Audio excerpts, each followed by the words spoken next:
1 Reis 11, versículo 1. E o rei Salomão amou muitas mulheres estrangeiras, além da filha de Faraó, moabitas, amonitas, edomitas, sidônias e etéias. Das nações de que o Senhor tinha falado aos filhos de Israel, não chegareis a elas, e elas não se chegarão a vós. De outra maneira, seguramente perverterão o vosso coração para seguirdes os seus deuses. A estas se uniu Salomão com amor. E tinha 700 mulheres princesas e 300 concubinas, e suas mulheres lhe perverteram o coração. Porque sucedeu que no tempo da velhice de Salomão, suas mulheres lhe perverteram o coração para seguir outros deuses, e o seu coração não era perfeito para com o Senhor seu Deus, como o coração de Davi seu pai. Porque Salomão seguiu a Astarote, deusa dos Sidônios, e a Milcom, a abominação dos Amonitas. Assim fez Salomão o que parecia mal aos olhos do Senhor, e não perseverou em seguir ao Senhor como Davi seu pai. Então edificou Salomão um alto a Quemós, a abominação dos Moabitas, e sobre o monte que está diante de Jerusalém, e a Moloque, a abominação dos filhos de Amon. Assim fez para com todas as suas mulheres estrangeiras, as quais queimavam incenso e sacrificavam aos seus deuses, pelo que o Senhor se indignou contra Salomão, porquanto desviara o seu coração do Senhor, Deus de Israel, o qual 2 vezes lhe aparecera. E acerca deste assunto lhe tinha dado ordem, que não seguisse outros deuses, porém não guardou o que o Senhor lhe ordenara. Assim disse o Senhor a Salomão: pois que houve isto em ti, que não guardaste a minha aliança e os meus estatutos que te mandei, certamente rasgarei de ti este reino e o darei a teu servo. Todavia não nos teus dias o farei, por amor de Davi teu pai, da mão de teu filho o rasgarei, porém todo o reino não rasgarei. Uma tribo darei a teu filho, por amor de meu servo Davi e por amor a Jerusalém que tenho escolhido. Vamos orar mais uma vez. Senhor Deus, nosso querido Deus, agora, Senhor, pedimos que o Senhor olhe para nós na tua misericórdia e que o teu Espírito Santo venha nos ensinar as verdades da tua palavra. Que o Senhor nos oriente, Deus, e nos dê graça para que possamos ouvir a voz do Senhor neste momento. É a oração que fazemos em nome de Jesus, e o povo de Deus diz amém. Pode se assentar. Queridos irmãos, nem todas as histórias são bonitas.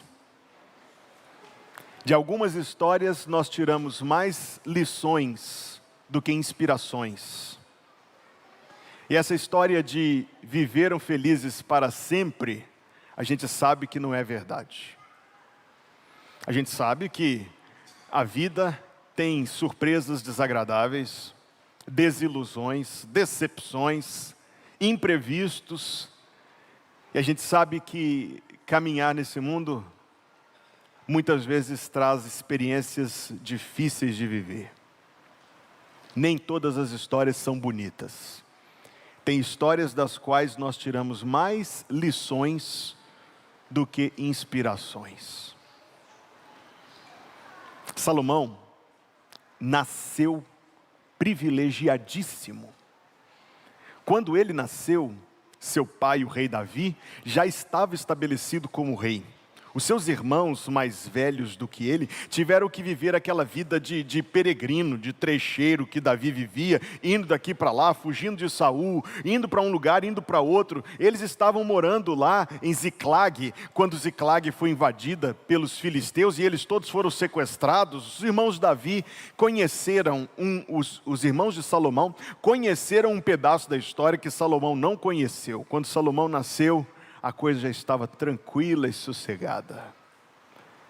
E não somente isto, que é um privilégio, mas ele recebeu um juramento do seu pai, está lá em 1 Reis 1,17, quando nasceu, o rei Davi jurou que aquele menino ia ser o seu sucessor no trono. Consequentemente, em razão disso, ele recebeu uma educação toda, muito apropriada, uma educação diferenciada para que ele pudesse ser o rei da nação. Afinal, ele não precisava conhecer somente aquilo que qualquer outro privilegiado aprenderia. A educação era um grande privilégio naquele tempo. Ele precisava saber mais, ele precisava saber o suficiente para que ele pudesse se assentar no trono e conduzir a nação. Ele tinha de saber algo sobre condução militar, ele tinha que saber algo sobre gestão, afinal de contas não havia divisão de poderes. Ele tinha que saber algo sobre muita coisa, mas algo ainda mais do que qualquer outra coisa. Porque para ser rei de algum país, você precisa saber um bocado de coisas, mas para ser rei de Israel, você precisa saber sobre Deus.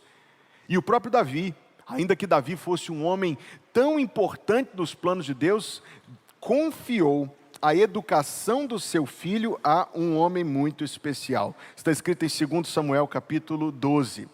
Enviou pela mão do profeta Natã, e chamou o seu nome Gedidias, por amor ao Senhor. O nome real dele, o nome de rei era Salomão, mas o nome pessoal, o nome privado era Gedidias. Nome bonito, você não acha? Quem sabe tem mais um menino vindo aí para colocar esse nome bonito. Não gostei muito do nome, mas vai gostar do significado. Gedidias significa amado do Senhor, amado de Deus. Salomão recebeu uma educação piedosa, esse é o ponto. Natã, como um profeta de Deus, um homem cheio do Espírito Santo, ainda naquele tempo, foi o instrumento de Deus para prover para Salomão uma educação piedosa. Tão piedosa que o próprio Salomão foi instrumento de Deus, como está no capítulo 4, versículo 32, disse 3.000 provérbios e foram os seus cânticos 1.005. Sabe o que está falando aqui? Está falando que esse homem, esse Salomão, foi instrumento de Deus para escrever a palavra dele. Desses 3.000 provérbios, 915 estão no livro dos provérbios. Além dos cânticos, que temos o próprio livro dos cânticos de Salomão, daquilo que ele escrevia, e escrevia com beleza, escrevia com largueza, escrevia com fluência. Muito do que ele escreveu era a verdadeira palavra de Deus. Eclesiastes, Cantares, Cântico dos Cânticos, Salmos 127, 128. Nós sabemos que foi o texto escrito por Salomão, o Espírito Santo movendo Salomão para ser autor de texto inspirado. Impressionante. Quando ele tinha 15, 16 anos, foi coroado e Deus foi ao encontro dele. O próprio Deus, está no primeiro livro dos Reis, capítulo 3. O próprio Deus foi ao encontro dele e Deus disse para ele o seguinte: o que você quer que eu te dê? Imagine, se Deus te fizesse uma oferta dessa, se Deus dissesse para ti assim: ei, o que é que você quer? O que você escolher? Todas as vezes que eu faço esse exercício imaginativo, eu vejo que eu dou a resposta errada, apesar de saber a resposta certa. A resposta certa foi, ele pediu a Deus sabedoria, foi um pedido humilde. Ele pediu a Deus sabedoria para poder conduzir o seu povo. E está escrito na palavra que o Senhor se agradou do seu pedido. E ele teve uma sabedoria inigualável. Tornou-se o homem mais sábio do mundo de então. A sua sabedoria atravessou fronteiras num mundo em que as distâncias eram praticamente intransponíveis e tornou-se afamada, internacionalmente afamada, a sabedoria de Salomão. Veja só, nós vivemos no mundo de telecomunicações, nós vivemos no mundo de redes sociais, nós vivemos no mundo da internet, e existem pessoas que são famosas por sua riqueza, por sua inteligência, por suas conquistas, até por sua promiscuidade. Tem uma pessoa, diga para mim, tem uma pessoa no mundo hoje que seja conhecida por sua sabedoria? Não que me tenha vindo à memória.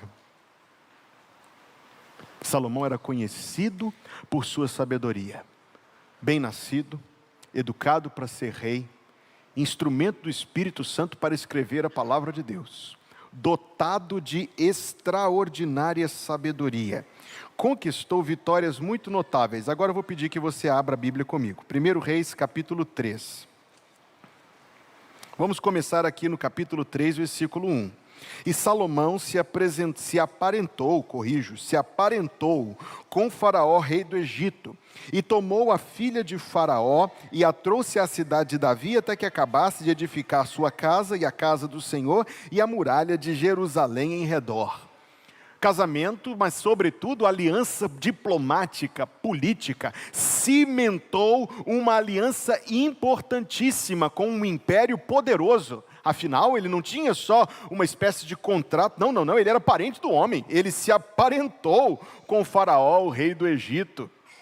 Construiu uma aliança diplomática importante. Veja capítulo 4, nós temos um texto muito interessante, embora seja um tanto quanto prolongado, onde você lê do versículo 1 ao 19, a forma como ele organizou o reino de maneira eficiente e dividiu o funcionamento de diferentes funções reais com aqueles que eram capazes para isso, e assim conseguiu triunfo sobre outras nações. Veja mais adiante no capítulo 4, versículo 29, e deu Deus a Salomão sabedoria, e muitíssimo entendimento, e largueza de coração, como a areia que está na praia do mar. E era a sabedoria de Salomão maior do que a sabedoria de todos os do Oriente, e do que toda a sabedoria dos egípcios, e era ele ainda mais sábio do que todos os homens, do que Etã, Esraíta, e Emã, e Calcol, e Darda, filhos de Maol, e correu o seu nome por todas as nações em redor.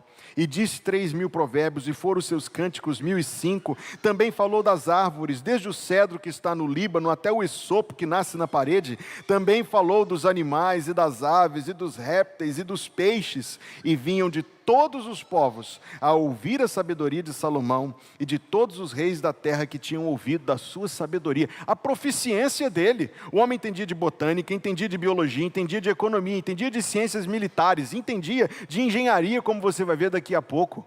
O homem entendia de tudo. Nós lemos no capítulo 5 que ele fez mais uma aliança internacional estratégica com o Irão, rei de Tiro, e dele ele recebia insumos inacreditáveis. Vamos pensar mais um pouquinho em Salomão, irmãos. A partir do capítulo 7, nos está escrito que ele construiu o templo. Capítulo 6, ele construiu o templo. Levou 7 anos esta imensa empreitada, uma obra complexíssima, materiais os mais finos. Eu não sei se tinha uma fita na porta, mas se tinha, quem cortou foi Salomão. Depois disso, ele construiu ainda um complexo, o palácio, com a sala do trono, com uma outra sala cerimonial, com um anexo que era a casa da filha de Faraó, com o seu próprio harém, com sua própria habitação em particular, um complexo gigantesco, notável. Veja, tem um texto que me chamou muita atenção estudando a vida de Salomão, no capítulo 9, 1 Reis 9, versículo 26. Também o rei Salomão fez naus em Ezion-Geber, que está junto a Elate, à praia do Mar Vermelho, na terra de Edom, e mandou Irão com aquelas naus a seus servos marinheiros que sabiam do mar, com os servos de Salomão, e vieram a Ofir, muito provavelmente a região da Índia, embora não se possa afirmar com certeza. E tomaram de lá 420 talentos de ouro e os trouxeram ao rei Salomão. O homem, além de tudo, conseguiu começar comércio transoceânico, expansão náutica e relações com nações de longe para poder conseguir bens preciosos. Salomão, queridos, acumulou um amplíssimo conhecimento e deu um testemunho dessa fase da sua vida. Ele disse: eu apliquei o meu coração a me informar com sabedoria de tudo que existe debaixo do céu. Disse mais: eu me engrandeci, isso aqui é Eclesiastes 1,16. Eu me engrandeci e sobrepujei em sabedoria a todos os que houve antes de mim, e o meu coração contemplou abundantemente a sabedoria e o conhecimento.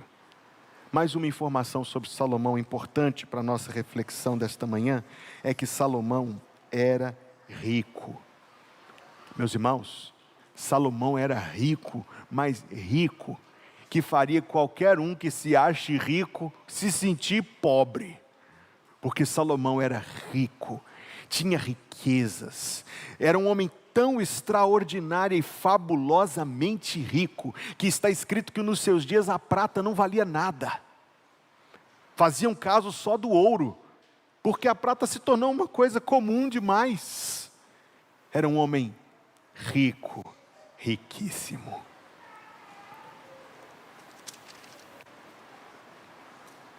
Quando a gente pensa em todas essas coisas, a gente pensa, que história notável. Bem nascido, bem educado, do ponto de vista espiritual, recebeu uma instrução piedosa inquestionável. Não somente isto, mas ele foi o instrumento do Espírito Santo para escrever palavra inspirada de Deus. Ele firmou essas alianças, ele fez essas grandes obras, ele se tornou este homem riquíssimo. Mas como eu disse no começo da mensagem, nem todas as histórias são bonitas. O texto que nós lemos termina com uma repreensão de Deus a Salomão. Então, da mesma maneira que nós vimos aqui o caminho pelo qual ele ascendeu, a altura que ele chegou, preste atenção que você verá que os mesmos degraus que ele subiu, foram os degraus que ele desceu. Salomão era um homem rico, eu disse, fabulosamente rico, mas caiu na tentação que muitas pessoas caem. Ele passou a confiar mais na sua riqueza do que em Deus. Sejamos aqui, meus queridos, sinceros o suficiente para reconhecer que nós também podemos cair nesse engano. É uma reação lá do nosso coração. A gente pensa e faz contas. Eu preguei sobre isso algumas quartas-feiras atrás, falei sobre Mamon, está lá no YouTube, no Spotify, depois se você quiser ouvir. Nós vemos estas coisas e esse Deus do dinheiro, ele brinca com as nossas emoções, e ele faz umas ameaças terríveis. Ele diz para a gente: se você não me perder, vai se acabar tudo, eu vou te detonar. Ao mesmo tempo que ele diz e faz promessas cativantes, ele diz: me busque, porque quem me consegue tem felicidade, tem prazeres, tem coisas boas. O dinheiro diz: olha que quantidade de coisa boa eu dou para aqueles que me buscam e me alcançam. E assim ele brinca com a gente, destrói a gente. Salomão, no meio da sua riqueza, servia almoço para 3.000 pessoas todos os dias no palácio. Você não ouviu errado não, nem eu fiz as contas errado não. Ele servia almoço todos os dias para 3.000 pessoas no palácio. Um homem que tinha para perder de vista tudo, em algum momento passou a fazer das suas riquezas seu apoio, sua confiança. E a Bíblia adverte que amar as riquezas e colocar nelas a sua confiança é um grave perigo. Veja o que está escrito em 1 Timóteo capítulo 6. 1 Timóteo capítulo 6, versículo 6. É grande ganho a piedade com contentamento, porque nada trouxemos para este mundo, e manifesto é que nada podemos levar dele. Tendo, porém, sustento e com que nos cobrirmos, estejamos com isso contentes. Mas os que querem ser ricos caem em tentação e em laço e em muitas concupiscências loucas e nocivas que submergem os homens na perdição e ruína, porque o amor ao dinheiro é a raiz de todos os males, e nessa cobiça alguns se desviaram da fé e se traspassaram a si mesmos com muitas dores. Mas tu, ó homem de Deus, foge destas coisas e segue a justiça, a piedade, a fé, o amor, a paciência, a mansidão. Salomão tinha conhecimento demais, irmão. E eu tenho descoberto e percebido e aprendido que pessoas inteligentes, eu estou diante aqui de uma multidão de pessoas inteligentíssimas, então fique o alerta. Pessoas inteligentes costumam cair por causa da sua própria inteligência. Eu lembro de ter conhecido alguns anos atrás um crente inteligentíssimo. Aí ele costumava dizer para nós que o grupo de amigos que tínhamos lá, que ele gostava de ler somente autores que questionavam a fé. Ele gostava de ler os ateus, ele gostava de ler os hipócritas, esses filósofos enganadores. Ele dizia: porque assim eu aprendo a responder a eles. E eu quase fui nessa onda. Graças a Deus o Senhor teve misericórdia de mim. Pouco tempo depois, soubemos que tinha abandonado a igreja, que agora tinha abraçado uma versão meio fictícia do cristianismo. Cuidado com essas bandeiras políticas do nosso tempo. Cuidado, quer de um lado, quer do outro. Nós conhecemos pessoas que começam a estudar inúmeros assuntos de filosofia, de economia, de história, e dali a pouco renunciam à fé na Bíblia Sagrada, renunciam à fé e vão seguir. Outros seguem até igrejas dessas malucas que tem por aí, porque contemplam as suas preferências. O que eu percebi, irmão? Primeiro, é que eu não tenho tempo para ler aquilo que não edifica. Eu não tenho tempo para isso, eu tenho pouco tempo.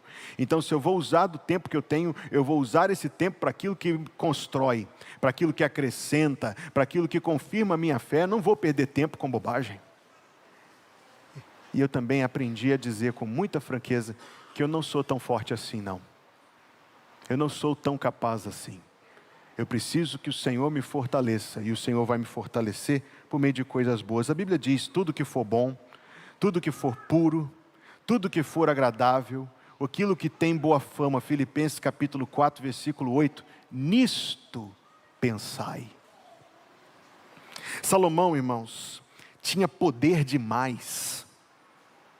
E por causa do seu excesso de poder, por causa do seu excesso de segurança, ele abandonou a confiança e a dependência de Deus, porque ele tinha poder demais, segurança demais, alianças demais. Mas sabe o que aconteceu com as alianças dele? As alianças dele o traíram, como ele não podia nem imaginar. Nós lemos lá no capítulo 3, versículo 1, que ele firmou uma importante aliança. Casou-se com a filha de Faraó, tornou-se genro do rei do Egito. Mas aqui no capítulo 11, nós não lemos este trecho, está escrito que o Senhor levantou um adversário contra Salomão, e o nome desse homem era Hadade, que era descendente do rei de Edom. Aí esse Hadade, é muito interessante o que a gente vai ler aqui, porque vai nos contar versículo 18 e 19, levantaram-se de Midian, capítulo 11, versículo 18, e foram a Parã, e tomaram consigo homens de Parã, e foram ao Egito ter com Faraó, rei do Egito. Não é o sogro de Salomão? Se o sogro já tinha morrido, era cunhado, o qual lhe deu uma casa, e lhe prometeu sustento, e lhe deu uma terra. E achou Hadade grande graça diante de Faraó, de maneira que lhe deu por mulher a irmã de sua mulher, a irmã de Táfnis, a rainha. Grande aliança, a aliança que Salomão fez. Talvez você já tenha passado pela triste e até dolorosa experiência de colocar muita confiança em algo ou alguém e se encontrar profundamente decepcionado, traído. Já aconteceu isso com você? Saiba que não foi só com você. Saiba que neste mundo de pecadores, só existe um em quem nós podemos confiar total e plenamente. Claro, nós podemos confiar nos irmãos em Cristo, nós podemos construir relacionamentos maravilhosos no seio do corpo de Cristo, entre pessoas cristãs sérias, comprometidas com Deus. Tudo isso é muito bom, mas só Deus, é aquele que nunca, jamais, em nenhum momento decepcionará nas suas promessas, é sempre fiel naquilo que promete. Em ti confiarão os que conhecem o teu nome, Salmo 9, versículo 10, porque tu, Senhor, nunca desamparaste aqueles que te buscam. Mas Salomão estava mais apoiado em outras coisas, e foi terrivelmente traído por elas. O texto que nós lemos, porque eu tinha que escolher algum texto para ler, porque a vida dele é muito grande. O texto que nós lemos descreve um ponto específico da sua queda. O momento em que, em todos os seus casamentos e em todas as mulheres que ele tinha na sua vida, ele descambou para a idolatria e para o próprio paganismo. Eu fico imaginando se o Salomão lá de Gibeá, o Salomão que tinha acabado de ouvir de Deus aquela visão, pede o que quer que eu te dê. Esse Salomão, se ele soubesse para onde o caminho dele ia levar, meu Deus, ele ia ficar horrorizado, espantado, aterrorizado. Mas é claro, as coisas não acontecem de uma vez, nem de um dia para o outro. Salomão tinha, o texto sagrado diz, 700 mulheres, 300 concubinas. Interprete isso como quiser, eu direi como eu interpreto: imoralidade, promiscuidade. E existe algo que a gente precisa aprender. Essa área de nossa vida está profundamente E é difícil a gente perceber isso, fazer só um parêntese aqui, porque nós vivemos um tempo em que é ensinado que isso, a intimidade de uma pessoa, é uma coisa moralmente neutra. E que se o único limite que separa o certo do errado é a vontade da pessoa. Se é voluntário, se é consensual, se é, bem, então está tudo certo. Não, não é assim. Deus criou, meus amados irmãos, uma profunda ligação entre as coisas. Existe uma profunda ligação entre nossos corpos e nossas emoções, nosso sentimento, nosso afeto, nossa sensibilidade. Pecados nesta área da intimidade de alguém são pecados, ouça o que eu quero dizer, são pecados dessensibilizadores. Eles amortecem, entorpecem, disturbam a nossa mais fina sensibilidade. Vê se isso não explica muito bem o tempo no qual nós vivemos. Pessoas que vivem uma vida inadequada nessa área, pouco a pouco perdem o seu senso de certo e errado, diminuem o peso das coisas santas, perdem, de pouco em pouco, o seu temor de Deus. E foi isso que aconteceu com Salomão. É simples entender. No propósito de Deus, a intimidade, algo reservado para o marido e a sua esposa, numa aliança conjugal, é algo que mexe com os nossos sentimentos, é algo profundamente ligado a nossos afetos. Então Salomão foi forçando os limites disto. Salomão foi, como muitos fazem, foi forçando, repito, os limites disso, e isso foi cauterizando a sua sensibilidade. Não foi de um dia para o outro, mas dali a pouquinho ele estava erguendo o ídolo Astarote, estava adorando Moloque, Quemós. De pouco em pouco, Salomão caiu. Ele fez a pior escolha. No centro de tudo, Salomão estava posto diante de uma escolha que eu também tenho que fazer diariamente e igualmente você. Quem ou o que vai receber a nossa preferência? Isto é, ao que você vai oferecer o seu tempo, os seus recursos, o seu interesse, a quem eu e você escolheremos agradar. Salomão fez a sua escolha. Em vez de agradar o Senhor, ele preferiu agradar as suas muitas esposas. E colocar o seu tempo, mas em vez de colocar o seu tempo no Senhor, ele colocava o seu tempo na sua busca vaidosa, como ele próprio depois admitiu, na sua busca vaidosa por conhecimento. Colocar os seus recursos, sim, mas na sua luta vaidosa, como ele posteriormente admitiu, por grandes realizações, por conquistas notáveis. Uma história que começou tão bonita, termina tão desastrosa. A história de Salomão, meus irmãos, felizmente não termina aqui, porque se terminasse aqui, seria o desastre dos desastres. Pouca gente teve tanto quanto ele, e pouca gente destruiu tão rápida e tão totalmente o tanto que lhe foi dado.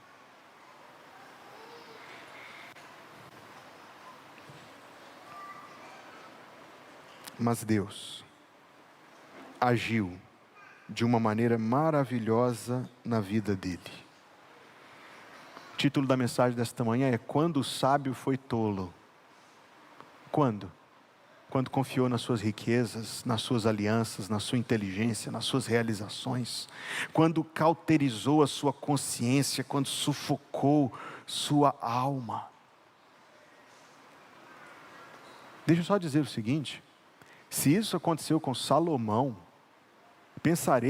pensarás, que isso não pode acontecer comigo ou com você também? Mas se o sábio foi tolo, Deus foi bondoso e poderoso o suficiente para trazer o tolo ao arrependimento, mesmo que isso parecesse muito improvável. E Deus amoleceu o coração endurecido de Salomão, ainda que no fim da sua vida.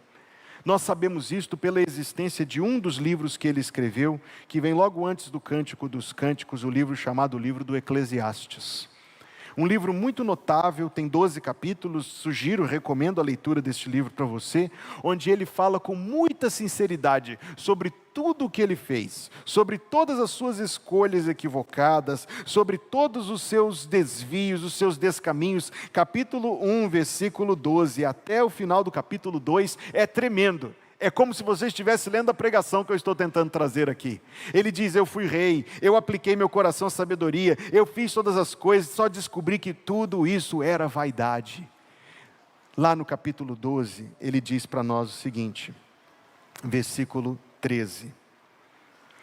De tudo o que se tem ouvido, o fim é: teme a Deus e guarda os seus mandamentos, porque isto é o dever de todo homem, porque Deus há de trazer a juízo toda a obra, e até tudo o que está encoberto, quer seja bom, quer seja mal. Onde foi que Salomão tropeçou, irmãos? Salomão tropeçou no seu orgulho. Salomão tropeçou quando parou de depender de Deus. Salomão tropeçou quando parou de temer o Senhor. Salomão tropeçou quando as coisas de Deus que antes eram tão importantes para ele tornaram-se cada vez menos importantes. Quando as coisas de Deus que eram tão grandes e gloriosas na vida dele tornaram-se pequenas e sonolentas. Eu imagino Salomão indo ao culto no templo no dia de sábado e morrendo.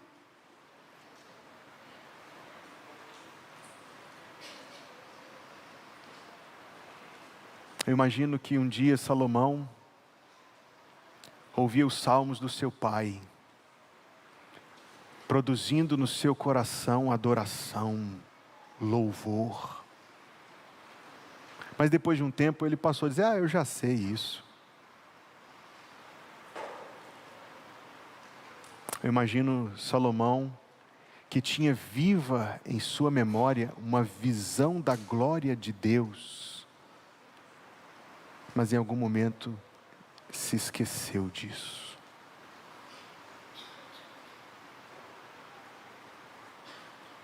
Se isso aconteceu com Salomão,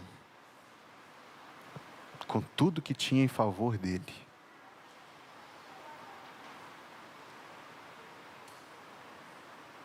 quem de nós ousará pensar que é mais sábio do que Salomão? Mas o sábio foi tolo.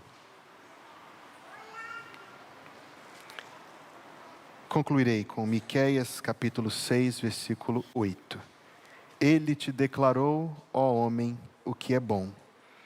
E que é que o Senhor pede de ti, senão que pratiques a justiça, ames a benignidade e andes humildemente com o teu Deus? Vamos ler esse texto juntos do começo? Ele te declarou, ó homem, o que é bom. E que é que o Senhor pede de ti, senão que pratiques a justiça e ames a benignidade e andes humildemente com o teu Deus? É isto que Deus pede de nós. Pratique a justiça, ame a benignidade, ande humildemente com o teu Deus. Pai, nós queremos agradecer ao Senhor que reuniu a tua igreja, o teu povo, na manhã de hoje para poder oferecer culto ao Senhor. Obrigado porque o Senhor se faz presente entre nós. Obrigado pela tua palavra. Obrigado, Senhor, pelo privilégio de tomar a ceia do Senhor. Obrigado, Deus, porque estes dízimos que aqui foram trazidos, o Senhor tem manifestado que tem aceito estas ofertas, porque o Senhor tem feito por elas a tua obra. E pedimos que mais uma vez, Deus querido, o Senhor aceite as nossas ofertas, para fortalecer a obra do Senhor neste mundo. Senhor, nós queremos te dar graças pela vida destes nossos amados irmãos que completam o aniversário e pedir que o Senhor abençoe. Eliel, Moacir lá em Recife, Deus. Pedro e Rebeca, tão preciosas crianças. Melissa, Senhor Deus. Estela em São Paulo. Adria, que é amiga de nossa igreja. Davi, Senhor, que alegria em rever o teu servo, nosso irmão. Irmã Marta, e pedir, Deus, que o Senhor abençoe seu servo, sua vida, sua família, sua saúde, seu trabalho, protegendo, provendo, orientando e dando a nós, Deus, contínua alegria no convívio com os teus servos. Te damos graças, Senhor, pelos professores da Escola Bíblica Dominical e do Ministério Infantil, que têm servido a tua igreja com amor, Deus. E pedimos que o Senhor os recompense em bênçãos, e que assim como o Senhor tem, Deus, usado destes teus servos para a edificação da tua igreja, também eles recebam de ti, Deus, a bênção de muito crescimento na fé, de muita firmeza em Cristo Jesus, e que assim continuem a ser uma bênção nas tuas mãos. Pai, na tua presença pedimos que o Senhor continue a abençoar a dona Carmélia, o pai da irmã Patrícia, Daniel, Deus, que o Senhor tome essa nenezinha Melina em tuas mãos, e que o Senhor mesmo, Deus, cumpra os teus propósitos de amor na vida dela, confortando e sustentando seus pais e toda a família. Pedimos, Senhor, que o Senhor abençoe esse menino José Bonifácio, lá em São Paulo, que luta, Senhor, para ele e para a sua família, que o Senhor dê força e paz. Assim como pedimos, Deus, por Rebeca, filho do teu servo, pastor Vladimir, por ela e por sua família, que o Senhor lhes dê graça, Deus, que o Senhor os abençoe no teu amor. Obrigado, Senhor, mais uma vez, porque o Senhor tem sido para nós um Deus muito bom e generoso. Que a graça de nosso Senhor Jesus Cristo, o amor de Deus, o nosso Pai Celestial, e a comunhão do Espírito Santo. Jesus virá sobre as nuvens para nos buscar com poder e grande glória. E o povo de Deus diz: amém.